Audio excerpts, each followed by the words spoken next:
Hi, here we are at the Dormoir House in the Salon. And instead of having our salon in person, we're having it virtually. And we're with Maxine Gordon, our residents here for April and May.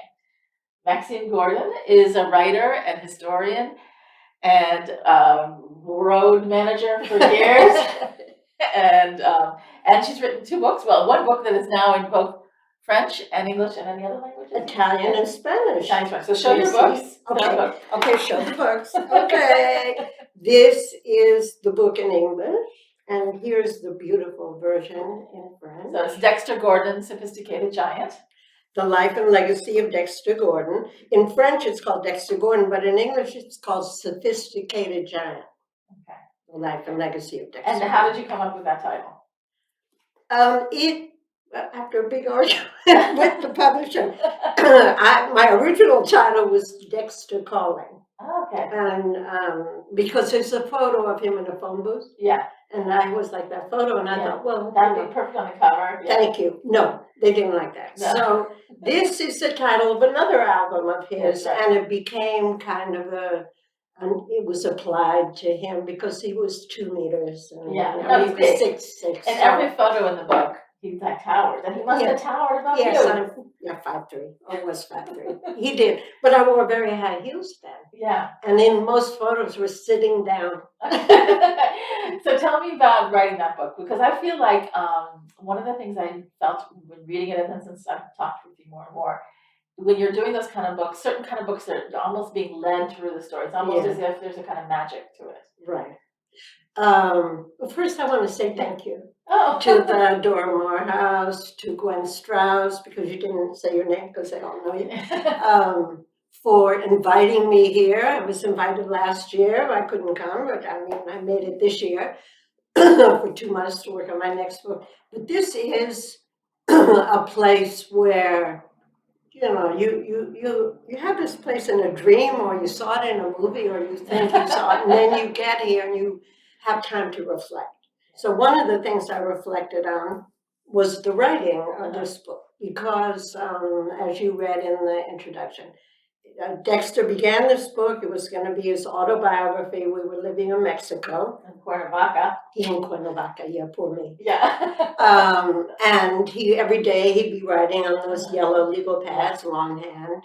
And one day he said, if I don't finish this book, promise me you'll finish it. And I said, yeah, no problem. Because, of course, it didn't occur to me what that meant. Yeah. So when he died in 1990, I thought, oh, dear, I promised. And then, I had to go to graduate school and I had to finish college. And, it wasn't like, oh, I could do this, because then I realized that his life story is more than, he was born, he went on the road with Lionel Hampton, he made some records. It's a history of African-American cultural history, how he fits in there, the history of jazz in relationship to African-American history. So I had to go to graduate school. It took a long time. But anyway, I'm pleased with it. And the best part for me is the afterword. Did you read it? I did. Did you cry? Yes, it's beautiful. It's beautiful. Because my son wrote the afterword, and so she has a lovely son also. Yeah. And it was his stepson, right? It was Dexter, yeah. But they don't think like that. It's not his birth father, so he had 2 fathers. Yeah, so no. It's a beautiful book, and there were some parts of it I was thinking. For example, when you talk about the economy of jazz musicians and how badly paid they were in these terrible contracts, and also how they're kind of hounded, and it reminds me of what's happened to rappers being put in prison. No, it's exactly the same. Yeah. No, it's and there's a section where Dexter had begun working on a screenplay about the Billy Eckstine Band, 1944, on the bus. It was called On the Bus because they traveled on this bus, and when we were talking about making that film, he said, but we'll have to use rappers for the actors, because jazz musicians don't like to really talk about drugs, alcohol, jail, things that happened earlier, because more or less try to clean up Right, the right. story. And they're like, we're fine now. Yeah, no, we're not like, Yeah, and they yeah. wear, suits from Brooks Brothers, Right, and Dexter hated. But, Yeah, but he said he could relate to the rappers and their lives and the whole thing, and even, he looked at some of them and he said, oh, that guy could play Fats Navarro, Fat Joe, one of them, and of course now they're too old. right. But yeah, you're right. It's similar, and also like the urban connection, and Yeah, and it seems like, okay, there's still this kind of, well, just this kind of oppression, really. yeah. And exploitation of the musicians, of the artists, of the creativity. But it's something like your work. I mean, I know we're not talking about your work, but it's the same story. It's like, they build a myth about the Holocaust, about, the survivors, about the, what happened, but it's such a bigger It's a story. bigger story. And it doesn't stop with the people who died and the people who survived, Right. because many of them don't talk about it. Right. And that's what happens with African Americans in the States. Like, for example, my son's grandmother, she's 95 now, so Yeah, it's a lot right, like here. And I went to what I call the Holocaust Museum in Montgomery, Alabama, where, they have actually the names of the people who were lynched. You know about Yes, I've not been, but I do know about it. Yes. Yeah, what's his name? Brian Jackson. Yes, right. Is it Jackson? Brian, oh gosh. It's okay. Look it Sorry, up. Look it up. It's unbelievable. But when you, the research shows that they actually had names, not Right. like, 6 million Jews. No, there were people there, and they were in news stories, and it was like, Yeah. yes. Right. No, Amazing. Amazing. So when I went there, then I Heartbreaking. called Rose Shaw, and I said, Rose, I'm here, and they list where you're from in North Carolina. And she said, oh, I knew a couple of those people. She had never mentioned it. She doesn't mention it.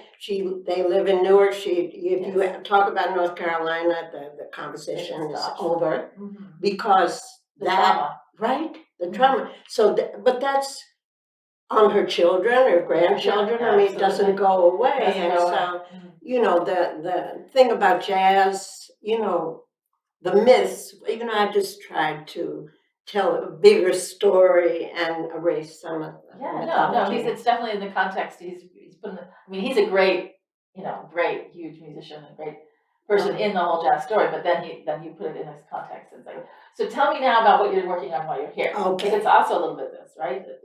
I may be different. I don't know. No, it's a continuation in a way. Okay. But when I was finishing this book, which I'm sure know what happens, and people who are writing know, you hear these voices about the next book, and there's kind of like, could you hurry up, because we have something else to do. Yeah. And I'd wake up, and I'd think, oh yeah, I'm very bad at meditation, so my idea of meditation, you close your eyes and make a list. So what happened with my next book was, when I was doing the research on the chapter on Louis Armstrong, 1944. Yeah. One of my favorites. And one of his too, he says. Yes, he loved Louis Armstrong. So I was at the archive, fabulous if you ever have a chance to go there, everybody. And I was looking through 1944, because that's, they didn't have anything about Dexter listed, but they had the year. Yeah. And this is and the jazz archivist. It's the Louis Armstrong archive at Queens College. Okay. It's one of the greatest, because he never threw anything away. He knew who he was.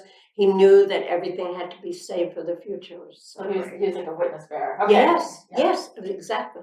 So the archivist, my friend Ricky Riccardi, he pulled out, okay, here's 1944, maybe you can find something. So when I was working on Sophisticated Giant, the Dexter Gordon biography, I had a section put aside for his time with Louis Armstrong, 1944. I really didn't know too much about it, and so the genius archivist at the Louis Armstrong collection, he said, well, come and I'll just bring out 1944, and we'll see. And so he did, and the first thing was a photo of the band at an army base, segregated army base, 1944. And there on the end was Dexter, because he's totally recognizable, big feet. And then I said to Ricky, oh, who's the singer in the white dress? So pretty, And he gave me this look of, what? You don't know who that is. Yeah, right. You know how that happens. And so he said, that's Velma Middleton.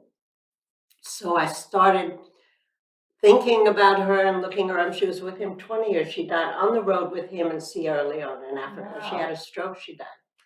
And I thought, oh my God. And I never heard of her, which, okay, that's not exactly my period. I'm do bebop.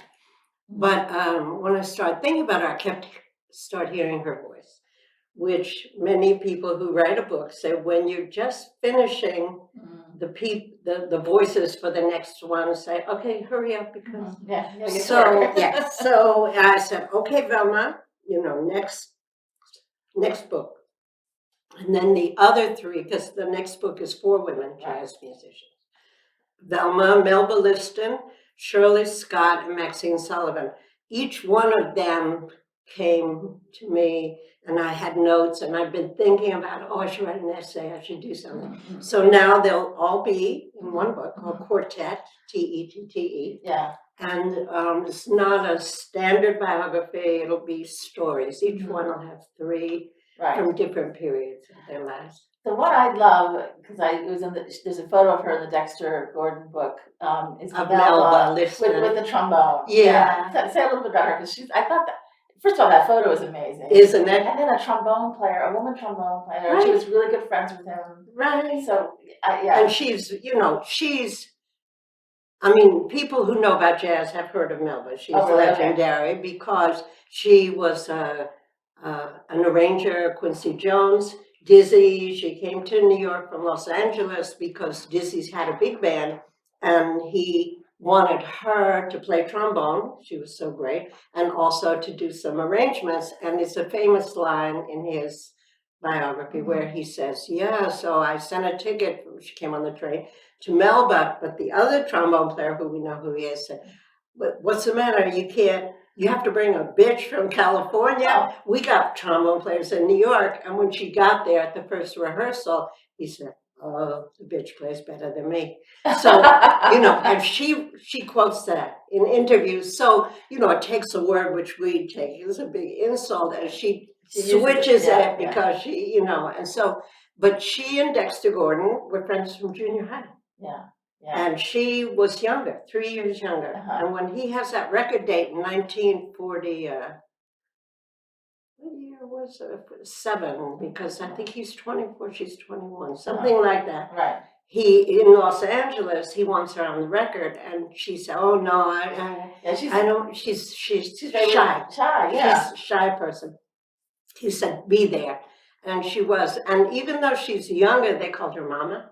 Because she said, don't smoke, don't drink too much, don't be late for school, because they started working when they were in high school. You can't be late, you have to graduate. Because her mother said, if you do well, she graduated high school at 15, right? If you do well and graduate, then you can do whatever you want. And the day after she graduated from high school in Los Angeles, she joined the Musicians Union and started working. Oh, brilliant. That's great. She's totally. Well, I'm really looking forward to reading that book. Thank you. And I'm so glad that you're being able to write it here at Dormar. So am I. So thank you so much. Yeah, and we love having you here. And hopefully, and you're still here in May, so hopefully in May, you might be able to meet Maxine in person at one of our salons. Okay. All Thank you. Thank you. Thank you, Dormar.